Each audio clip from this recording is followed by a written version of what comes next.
Hello everyone, स्वागत है आपका आपकी इस यूरेका क्लासेज के अंदर। हमने पीछे के दो क्लासेज के अंदर देखा है कि एंडोक्राइन सिस्टम का बेसिक इंट्रोडक्शन क्या होता है, और उन दोनों क्लासों के अंदर हमने ये जानने का प्रयास किया कि ह्यूमन बॉडी के अंदर कौन कौन सी एंडोक्राइन ग्लैंड प्रेजेंट होती है, उनके हमने नाम देख लिए थे। और सेकंड क्लास के अंदर हमने देखा था कि कौन कौन से एंडोक्राइन ग्लैंड से कौन कौन से हार्मोन रिलीज होते हैं। तो वहाँ तक हमने सिर्फ एंडोक्राइन ग्लैंड के नाम और उनसे रिलीज होने वाले हार्मोन्स के नाम देखे हैं। आज की इस क्लास के अंदर अपन देखने वाले हैं कि एंडोक्राइन ग्लैंड से जो हार्मोन रिलीज होते हैं उन हार्मोन के फंक्शन क्या होते हैं इंपॉर्टेंट। तो आज की इस क्लास के अंदर अपन दो इंपॉर्टेंट एंडोक्राइन ग्लैंड के बारे में डिस्कशन करेंगे, उनसे जो रिलीज होने वाले हार्मोन है उनके फंक्शन के बारे में डिस्कशन करने वाले हैं। तो स्टार्ट करते हैं अपन सबसे पहले जो इंपॉर्टेंट ग्लैंड है अपनी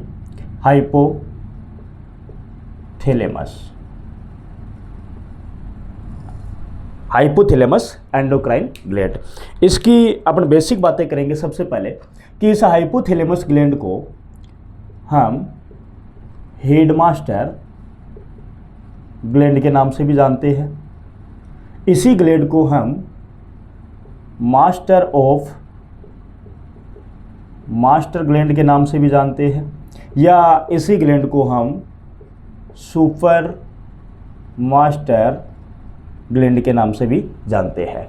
अब इसको हेडमास्टर ग्लैंड बोलने के पीछे क्या रीज़न है वो भी अपन आगे डिस्कशन करने वाले हैं, क्योंकि एक ग्लैंड अपनी जो पिट्यूटरी ग्लैंड है उसको हम मास्टर ग्लैंड भी बोलने वाले हैं। तो जब पिट्यूटरी ग्लैंड की बात करेंगे तब अपने को समझ में आएगा कि इसको हेडमास्टर क्यों बोला है और उसको मास्टर क्यों बोला है। उसके बाद में अपन बात करते हैं अगले पॉइंट की। तो हाइपोथैलेमस ग्लैंड का जो ओरिजिन होता है वो मेजोड्रम का होगा कि एक्टोड्रम का होगा कि एंडोड्रम का होगा। तो हाइपोथैलेमस ग्लैंड का जो ओरिजिन है वो होता है अपना एक्टोड्रम का। उसके बाद में बात करते हैं हाइपोथैलेमस की पोजीशन का या लोकेशन का। तो ये हाइपोथैलेमस ग्लैंड होती है, ये ब्रेन के अंदर प्रेजेंट होती है। और ब्रेन के अंदर भी देखो तीन पार्ट होते हैं, जैसे फोर ब्रेन होता है, मिड ब्रेन होता है, हाइंड ब्रेन होता है। तो हाइपोथैलेमस जो ग्लैंड होती है वो अपने फोर ब्रेन के अंदर प्रेजेंट होती है। उसके बाद में इस हाइपोथैलेमस ग्लैंड से दो हार्मोन रिलीज होते हैं इंपॉर्टेंट। फर्स्ट हार्मोन होता है जिसको हम RH या रिलीजिंग हार्मोन के नाम से जानते हैं, और सेकंड हार्मोन होता है इससे IH इनहिबिटरी हार्मोन। अब ये हार्मोन डायरेक्ट काम नहीं कर रहे हैं, ये हार्मोन पिट्यूटरी ग्लैंड को सिग्नल देने वाले हैं। ये पिट्यूटरी ग्लैंड से ही काम करवाएंगे, खुद काम नहीं करेंगे, पिट्यूटरी ग्लैंड को सिग्नल देंगे कि कब उनको काम करना है, कब उसको काम नहीं करना है। जैसे RH है रिलीजिंग हार्मोन, इसका एक एग्जाम्पल है अपना GnRH हार्मोन। इसको हम बोलते हैं gonadotropin releasing hormone, gonadotropic releasing hormone. और इनहिबिटरी हार्मोन, इसका एक एग्जाम्पल होता है सोमेटोस्टेटिन हार्मोन। अब हमने बोला कि इस हाइपोथैलेमस को हमने हेडमास्टर ग्लैंड बोला है। अब हेडमास्टर का अपने को भी पता है कि कंट्रोल होता है मास्टर ग्लैंड के ऊपर, और मास्टर ग्लैंड अपन बोलते हैं पिट्यूटरी ग्लैंड को। अब ये हेडमास्टर मास्टर ग्लैंड को सिग्नल देगा और वहाँ उससे काम करवाने वाला है। और सिग्नल देने के लिए अपने पास में दो हार्मोन हो गए हैं, एक कैटेगरी है रिलीजिंग हार्मोन की, एक कैटेगरी है इनहिबिटरी हार्मोन की। अब रिलीजिंग हार्मोन के अंदर GnRH गोनेडोट्रोपिक रिलीजिंग हार्मोन होता है। ये पिट्यूटरी ग्लैंड को कैसा सिग्नल देगा, ये काम करवाएगा कि काम बंद करवाएगा कि काम स्टार्ट करवाएगा। तो ये पिट्यूटरी ग्लैंड को पॉजिटिव फीडबैक देने वाला है। उसके बाद में जो इनहिबिटरी है, इनहिबिटरी मतलब इनहिबिट करना, तो ये पिट्यूटरी ग्लैंड को नेगेटिव फीडबैक देने वाला है कि अब तेरे को काम नहीं करना है, ये बोलेगा अब तेरे को काम करना है। अब इस हाइपोथैलेमस में मैं आपको थोड़ा सा डायग्राम से भी समझा देता हूँ कि इनकी पोजीशन किस हिसाब से होती है। जैसे ऊपर की तरफ हमने बनाया है यहाँ पे हाइपोथैलेमस, और इस हाइपोथैलेमस के नीचे वाले हिस्से में हमने बनाए हैं पिट्यूटरी ग्लैंड के दो लोब। जैसे इस वाले लोब को हम बोलते हैं posterior lobe of pituitary gland, और इस वाले लोब को हम बोलते हैं एंटीरियर पिट्यूटरी ऑफ लोब। अब यहाँ ऊपर वाले हिस्से के अंदर अपनी होती है हाइपोथैलेमस ग्लैंड, और ये जो पोर्शन आपको दिखाई दे रहा है ये होता है पिट्यूटरी ग्लैंड का। मतलब पिट्यूटरी ग्लैंड कहाँ पे प्रेजेंट होने वाली है, हाइपोथैलेमस के नीचे वाले साइड में, और ये कनेक्ट रहती है एक स्ट्रक्चर से जिसको हम बोलते हैं इनफंडीबुलम। अब इस हाइपोथैलेमस के पास में न्यूरोसेक्रेटरी सेल प्रेजेंट होती है। कौन सी सेल प्रेजेंट होती है, न्यूरोसेक्रेटरी सेल प्रेजेंट होती है, न्यूरोसेक्रेटरी सेल। एक न्यूरोसेक्रेटरी सेल इसके एंटीरियर लोब को सिग्नल देने वाली है, एक न्यूरोसेक्रेटरी सेल होगी जो कि इसको पोस्टीरियर लोब को सिग्नल देने वाली है। अब ये जो न्यूरोसेक्रेटरी सेल है ये डायरेक्ट एंटीरियर पिट्यूटरी के ऊपर काम नहीं करेगी, इसके लिए इससे काम करवाने के लिए अपने को ब्लड सर्कुलेटरी सिस्टम की रिक्वायरमेंट होगी, ब्लड सर्कुलेटरी सिस्टम की रिक्वायरमेंट होगी। ये जो मैंने स्ट्रक्चर बनाई है यहाँ से लेकर के यहाँ तक, ये है अपना हाइपोफाइसिस पोर्टल सिस्टम। मतलब न्यूरोसेक्रेटरी सेल इस एंटीरियर लोब से काम करवाएगी तो डायरेक्ट नहीं करवा सकती है, कुछ यहाँ पे ब्लड वेजल्स होती है और इस पूरे के पूरे सिस्टम को हम हाइपोफाइसिस पोर्टल सिस्टम बोलते हैं। और ये जो अपने स्ट्रक्चर बनाई है इन स्ट्रक्चर को हम बोलते हैं हाइपोफाइसिस वेन। उसके बाद में यदि हाइपोथैलेमस को पोस्टीरियर पिट्यूटरी से काम करवाना है तो यहाँ पे जो न्यूरोसेक्रेटरी सेल होगी ये इस न्यूरॉन्स के अंदर का जो एक्सोन होगा ये पूरा का पूरा पार्ट ग्रोथ करके यहाँ पे पोस्टीरियर लोब को डायरेक्ट आकर के सिग्नल देने वाला है। इसके लिए किसी पोर्टल सिस्टम की रिक्वायरमेंट नहीं होती है, इसीलिए हम पोस्टीरियर लोब को बोलते हैं न्यूरो हाइपोफाइसिस और एंटीरियर लोब को हम बोलते हैं एडिनो हाइपोफाइसिस। मतलब पिट्यूटरी ग्लैंड के दो पार्ट है अपने पास में, एक है अपना पोस्टीरियर लोब और सेकंड वाला है अपना एंटीरियर लोब। अब हाइपोथैलेमस जैसे ही पिट्यूटरी ग्लैंड को सिग्नल देगा तो पिट्यूटरी ग्लैंड के पोस्टीरियर लोब से कौन से हार्मोन रिलीज होंगे और पिट्यूटरी ग्लैंड के एंटीरियर लोब से कौन से हार्मोन रिलीज होंगे। तो रफली अपन सिर्फ हार्मोन के यहाँ पे नाम देखेंगे और थोड़ी देर के अंदर ही इनके फंक्शन भी अपन देखने वाले हैं। पोस्टीरियर लोब से दो हार्मोन रिलीज होते हैं जहाँ से बार बार में क्वेश्चन पूछा जाता है, एक अपना है ऑक्सीटोसिन और सेकंड है अपना एडीएच हार्मोन, जिसको हम बोल सकते हैं एंटी डाईयूरेटिक हार्मोन, और इसी हार्मोन को हम बोलते हैं वेसोप्रेसिन हार्मोन, वेसोप्रेसिन हार्मोन। मतलब पोस्टीरियर लोब से, पिट्यूटरी ग्लैंड के पोस्टीरियर लोब से दो हार्मोन ही रिलीज होते हैं, पहला ऑक्सीटोसिन और सेकंड वाला एडीएच हार्मोन। उसके बाद में एंटीरियर लोब जिसको हम एडिनोफाइसिस बोलते हैं, यहाँ से बहुत सारे हार्मोन निकलते हैं, जैसे अपना जीएच या इसी को हम बोलते हैं एसटीएच, जैसे एलएच हार्मोन, जैसे एफएसएच हार्मोन, जैसे एससीटीएच, जैसे प्रोलैक्टिन,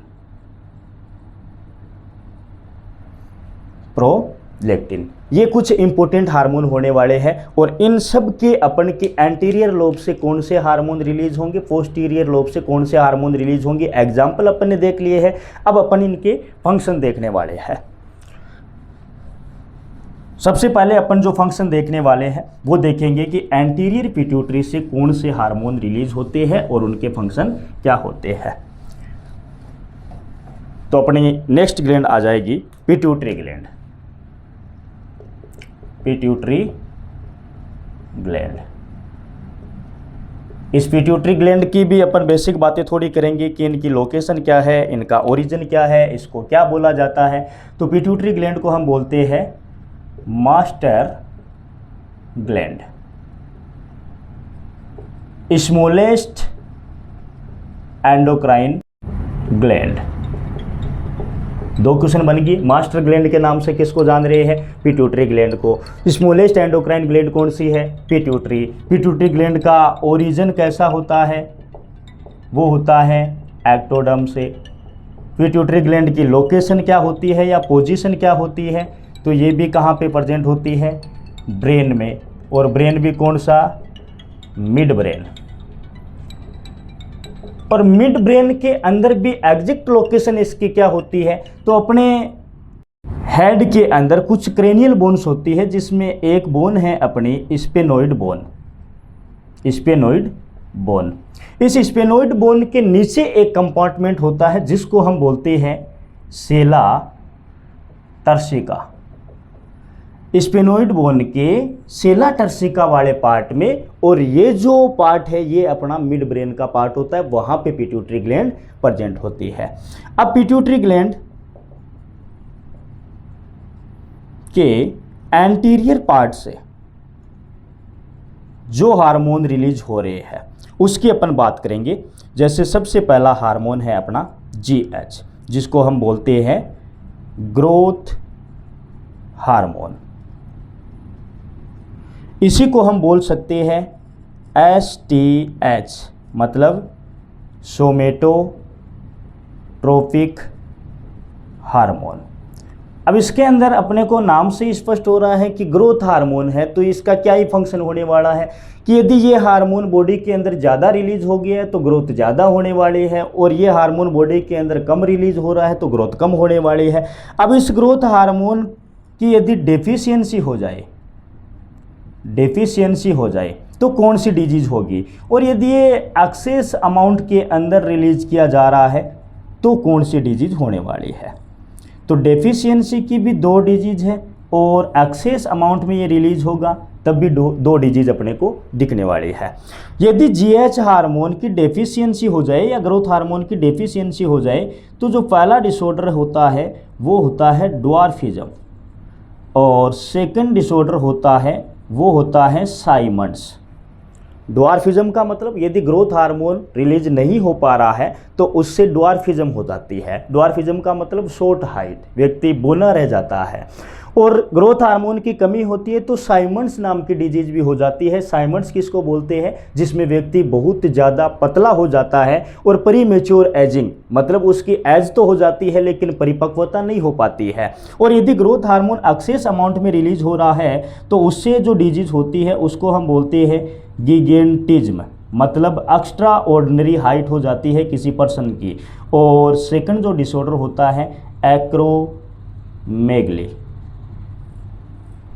अपने को ध्यान सिर्फ ये रखना है कि ये डिजीज अपने किसी भी एग्जाम में अपने को मिलती है। क्वेश्चन किस हिसाब से पूछा जाता है कि ड्वार्फिज्म, साइमंड्स, गिगेंटिज्म और एक्रोमेगली, इसका लेना देना कौन सी ग्लैंड से होता है, तो इनका लेना देना पिट्यूटरी ग्लैंड से होता है। हार्मोन की बात पूछ ले तो पिट्यूटरी ग्लैंड से रिलीज होने वाले ग्रोथ हार्मोन से इनका लेना देना होता है।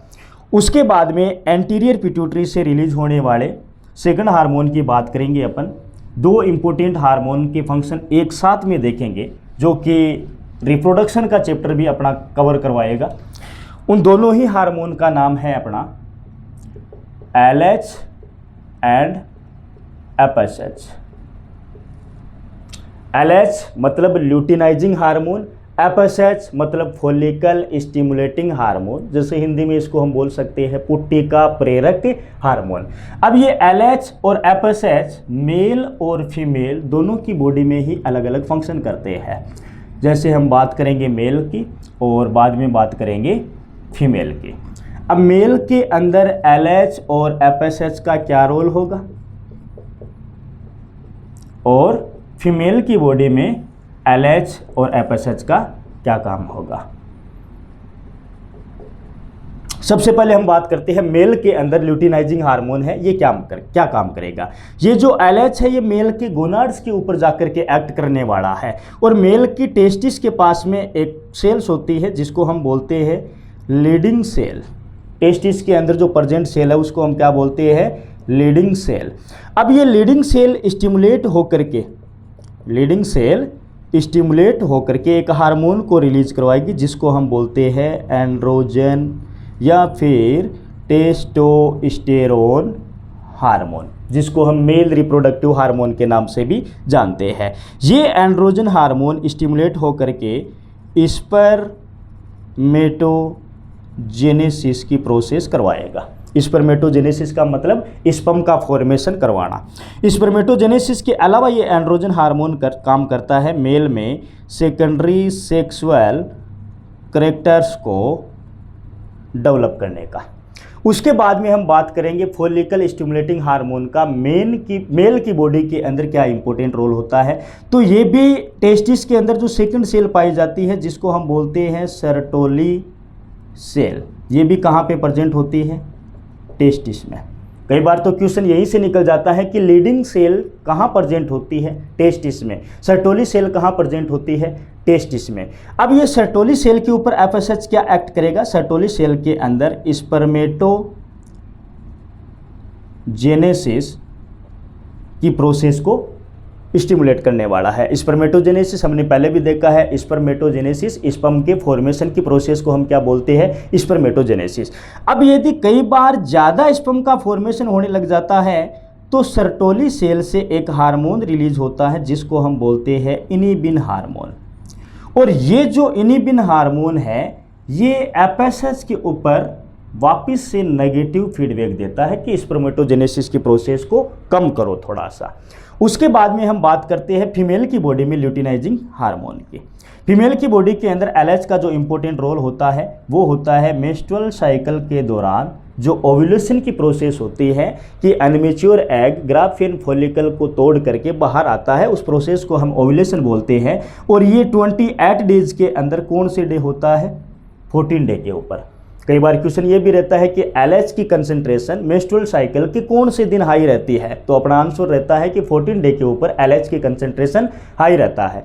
या फिर क्वेश्चन ऐसे भी बनता है कि ओव्यूलेशन कोजिंग हार्मोन कौन सा है, तो उसका नाम क्या है, एलएच है। और ओव्यूलेशन को हम एलएच सर्ज के नाम से भी जानते हैं क्योंकि ओव्यूलेशन के टाइम पे एलएच की कंसंट्रेशन हाई रहती है, तो इसको हम एलएच सर्ज के नाम से भी जानते हैं। अब ओव्यूलेशन होने के बाद में एक येलो कलर की बॉडी बनती है जिसको हम बोलते हैं कार्पस ल्यूटियम। तो यहाँ पे एलएच का इंपॉर्टेंट रोल होगा डेवलपमेंट ऑफ कार्पस ल्यूटियम। हमने पीछे की क्लास में भी देखा था कि कार्पस ल्यूटियम एक टेम्परेरी एंडोक्राइन ग्लैंड का फंक्शन करती है कि हर महीने ये बनती है और हर महीने वापस बिगड़ जाती है, मतलब ये टेम्परेरी एंडोक्राइन ग्लैंड का फंक्शन कर रही है। जब इसको टेम्परेरी एंडोक्राइन ग्लैंड बोला है इसका मतलब ये कोई ना कोई हार्मोन्स को रिलीज करने वाली है। और कार्पस ल्यूटियम से जो रिलीज हार्मोन होते हैं वो होता है अपना प्रोजेस्टेरोन और एस्ट्रोजन। दोनों के दोनों हार्मोन्स होते हैं, ये फीमेल रिप्रोडक्टिव हार्मोन होते हैं और फीमेल्स की बॉडी के अंदर सेकेंडरी सेक्सुअल कैरेक्टर्स को डेवलप करने का फंक्शन करते हैं। उसके बाद में बात करते हैं फॉलिकल स्टिमुलेटिंग हार्मोन का जो इंपॉर्टेंट रोल होता है वो क्या होता है फीमेल की बॉडी में। तो ये एफएसएच से एक्ट करता है ओवेरी के अंदर और डेवलपमेंट ऑफ फॉलिकल्स, मतलब ओवेरी के अंदर फॉलिकल्स को डेवलप करने की जो जिम्मेदारी होती है वो कौन से हार्मोन्स की होती है, एफएसएच की। और फॉलिकल्स का डेवलपमेंट हो जाएगा तो ये फॉलिकल्स स्टिमुलेट होकर के एक हार्मोन को रिलीज करेगी जिसको हम बोलते हैं एस्ट्रोजन। मतलब फीमेल की बॉडी में जिसको हम फीमेल रिप्रोडक्टिव हार्मोन बोलते हैं एस्ट्रोजन। हमसे कई बार पूछ लिया जाता है कि एस्ट्रोजन हार्मोन कहाँ से रिलीज किया जाता है, तो अपने को ये तो पता है कि ओवेरी से रिलीज किया जाता है, लेकिन ओवेरी में लोकेशन क्या है, फॉलिकल। और फॉलिकल के अंदर भी कौन सी फॉलिकल, जैसे प्राइमरी फॉलिकल होती है, सेकेंडरी होती है, टर्सरी होती है और एक मेच्योर ग्राफियन फॉलिकल होती है। तो अपना आंसर होता है कि ओवेरी की मेच्योर ग्राफियन फॉलिकल से एस्ट्रोजन हार्मोन रिलीज किया जाता है। फिर कई बार वो उलझा लेते हैं क्वेश्चन के अंदर कि ग्राफियन फॉलिकल्स के भी कौन से पार्ट से एस्ट्रोजन हार्मोन रिलीज होता है। तो ग्राफियन फॉलिकल्स के दो पार्ट्स होते हैं, अंदर वाले पार्ट को हम बोलते हैं थीका इंटरना और बाहर वाले पार्ट को बोलते हैं थीका एक्सटर्ना। और ये जो एस्ट्रोजन हार्मोन है ये ग्राफियन फॉलिकल की थीका इंटरना से रिलीज किया जाता है। तो हमने एलएच और एफएसएच का रोल देख लिया है मेल और फीमेल दोनों के अंदर। अब आगे एंटीरियर पिट्यूटरी से जो हार्मोन होगा उसके फंक्शन भी देखेंगे। एंटीरियर पिट्यूटरी का एक और इंपॉर्टेंट हार्मोन है जिसको हम बोलते हैं एसीटीएच। इसका सिंपल सा फंक्शन अपन देख लेंगे। एसीटीएच पूरा नाम पूछे एड्रीनो कोर्टिकोट्रोपिक हार्मोन। यदि इस एसीटीएच की डेफिशिएंसी हो जाए, यदि ये एसीटीएच एक्सेस अमाउंट के अंदर रिलीज हो रहा है, मतलब इसकी कंसंट्रेशन हाई हो जाती है। यदि कमी हो जाती है तो कौन सा डिसऑर्डर होता है, और ये हार्मोन ज़्यादा अमाउंट में रिलीज हो जाता है तो कौन सा डिजीज होता है, ये अपने लिए यहाँ पे इंपॉर्टेंट पॉइंट बनता है। यदि एसीटीएच की कमी हो जाती है तो उससे जो डिजीज होती है उसको हम बोलते हैं एडिशन डिजीज। उसके बाद में एसीटीएच की हाई कंसंट्रेशन हो जाती है तो उससे जो डिजीज होती है उसको हम बोलते हैं कुशिंग सिंड्रोम। दोनों के अंदर ही क्या हो जाता है, जैसे एसीटीएच कम होगा तो बॉडी के अंदर कोर्टिसोल की अमाउंट कम हो जाएगी, और कुशिंग सिंड्रोम होता है तो ऐसी सिचुएशन के अंदर कोर्टिसोल की अमाउंट हाई हो जाती है। क्वेश्चन अपना इतना रहता है कि एडिशन डिजीज और कुशिंग जो सिंड्रोम होता है इसका लेना देना कौन सी एंडोक्राइन ग्लैंड से होता है, तो ये अपन कौन सी ग्लैंड पढ़ने जा रहे हैं, अभी पिट्यूटरी ग्लैंड चल रही है, तो इन दोनों ही डिजीज का जो लेना देना है वो अपना पिट्यूटरी ग्लैंड से है। उसके बाद में एक इम्पोर्टेंट हार्मोन है अपना प्रोलैक्टिन हार्मोन। इस हार्मोन को हम बोलते हैं मेमोट्रोपिक हार्मोन, या फिर इसको हम बोलते हैं लैक्टोट्रोपिक हार्मोन, जिसको शॉर्ट में हम LTH के नाम से भी जानते हैं। इसका जो इम्पोर्टेंट फंक्शन होता है वो होता है प्रेगनेंसी के टाइम पे जो मेमरी ग्लैंड होती है उनका डेवलप करवाने का, और मेमरी ग्लैंड में मिल्क प्रोडक्शन करने का। प्रेगनेंसी के टाइम पे मिल्क प्रोडक्शन करने का जो फंक्शन होता है वो कौन से हार्मोन का होता है, प्रोलैक्टिन का। या फिर कई बार इस टर्म को थोड़ा सा घुमा करके दे दिया जाता है कि मिल्क सिंथेसिस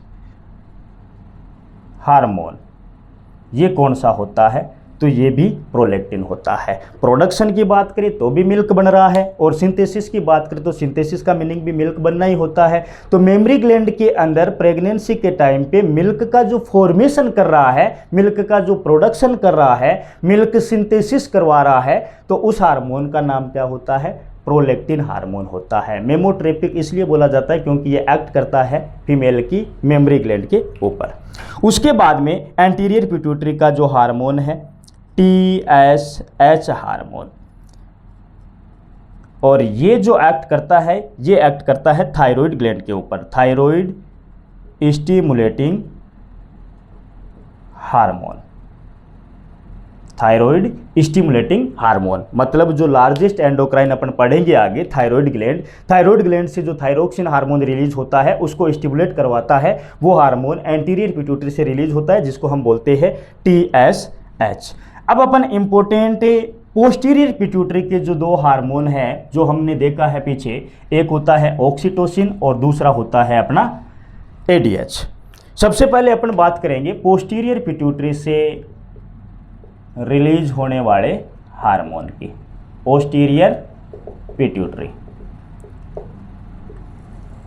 और पोस्टीरियर पिट्यूटरी से जो हार्मोन रिलीज हो रहा है उसका नाम है ऑक्सीटोसिन हार्मोन।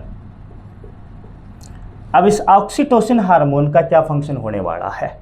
ऑक्सीटोसिन हार्मोन का जो सबसे पहला फंक्शन होता है वो प्रेगनेंसी के टाइम पे यूट्रस के अंदर कॉन्ट्रैक्शन करवाने का काम करता है। तो पहला फंक्शन क्या है? Contraction of uterus. यूट्रस के अंदर कॉन्ट्रैक्शन करवाने की जिम्मेदारी किसकी है? ऑक्सीटोसिन की है। और यूट्रस के अंदर यदि कॉन्ट्रैक्शन होगा तो उस टाइम पे एक पेन होती है जिसको हम बोलते हैं लेबर पेन, जिसको हम बोलते हैं प्रसव पीड़ा। कई बार क्वेश्चन पूछ लिया जाता है प्रसव पीड़ा उत्पन्न करने वाला हार्मोन कौन सा या लेबर पेन कोजिंग हार्मोन कौन सा होता है? तो अपना आंसर क्या आएगा? ऑक्सीटोसिन। अब जब ये कॉन्ट्रैक्शन करवा रहा है यूट्रस के अंदर तो डिलीवरी के अंदर थोड़ी सी आसानी हो जाएगी और इस हार्मोन को हम ये नाम भी दे सकते हैं बर्थ हार्मोन। मतलब इसी की वजह से, इस हार्मोन की वजह से ही बर्थ होता है। दूसरा, ऑक्सीटोसिन का जो इम्पोर्टेंट फंक्शन होता है वो होता है इजेक्शन ऑफ मिल्क। हमने अभी अभी एंटीरियर पिट्यूटरी ग्लैंड से जो रिलीज हुआ हार्मोन प्रोलैक्टिन, उसमें हमने देखा था कि मेमोरी ग्लैंड के अंदर मिल्क का प्रोडक्शन कौन करवा रहा है, प्रोलैक्टिन। लेकिन उसी मिल्क को अब मेमोरी ग्लैंड से बाहर रिलीज कौन करवाएगा या इजेक्शन कौन करवाएगा, तो उसका आंसर अपना होने वाला है ऑक्सीटोसिन। तो ये टर्म अपने को ध्यान में रखनी है कि इजेक्शन ऑफ मिल्क की बात करें तो अपना आंसर आएगा ऑक्सीटोसिन, और प्रोडक्शन या सिंथेसिस या फिर फॉर्मेशन ऑफ मिल्क की बात करें तब अपना आंसर आएगा प्रोलैक्टिन। और इस ऑक्सीटोसिन हार्मोन को हम लविंग हार्मोन के नाम से भी जानते हैं। एक माँ का अपने बच्चे के प्रति जो लगाव होता है, जो स्नेह भाव होता है, वो इस ऑक्सीटोसिन हार्मोन की वजह से ही आता है। और एक ऑक्सीटोसिन की खास बात ये भी है कि जब भी अपने हैप्पी होते हैं, खुश होते हैं, अपने को खुशी का एहसास दिलाता है, वो भी अपना ऑक्सीटोसिन हार्मोन होता है। उसके बाद में पोस्टीरियर पिट्यूटरी से जो सेकंड हार्मोन रिलीज होता है, जिसको हम बोलते हैं एडीएच, और इसको हम बोल सकते हैं एंटी डाईयूरेटिक हार्मोन। अब इसका जो मेन फंक्शन होता है बॉडी के अंदर, वो क्या होता है, reabsorption of water from DCT. Nephron का जो डीसीटी वाला पोर्शन रहता है, वहां से वाटर को रीअब्जॉर्ब करने की जो जिम्मेदारी होती है वो एडीएच की होती है। अब बात करें कि एडीएच की डेफिशिएंसी हो गई तो क्या नहीं होगा, जो काम पहले हो रहा था वो काम नहीं होगा। तो वो काम क्या हो रहा था, reabsorption of water from DCT. अब यदि इसे एडीएच की कमी हो गई तो वाटर का रीअब्जॉर्प्शन नहीं होगा, और वाटर का रीअब्जॉर्प्शन नहीं होगा तो यहाँ पे पॉलीयूरिया वाली कंडीशन देखने को मिलती है। एक डिसऑर्डर के रूप में या एक बीमारी के रूप में अपने को देखने को मिलता है, जिसको हम बोलते हैं पॉलीयूरिया। और इस पॉलीयूरिया को ही हम बोलते हैं डायबिटीज